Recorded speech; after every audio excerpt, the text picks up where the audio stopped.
So the payback period is the period where the cash inflows of the project exactly equal the initial investment. So project A has an initial investment of $11,000. So we just need to add the cash inflows until we reach this number. Now this question doesn't say anything about finding the present value payback period. We're just going to use the numbers of the cash flows in the period that they occur.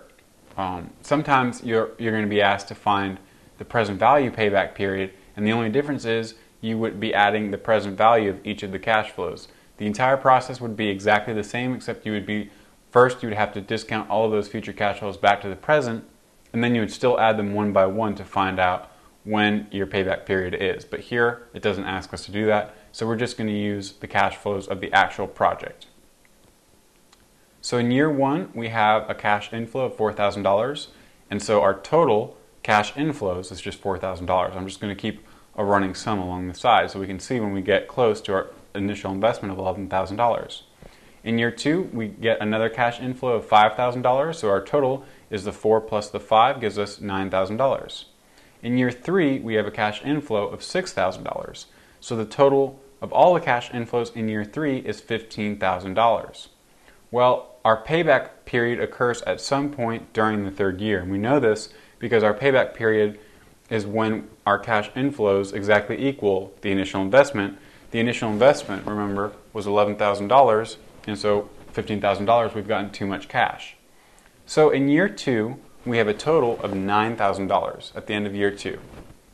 So we only need $2,000 more to reach the initial investment of $11,000.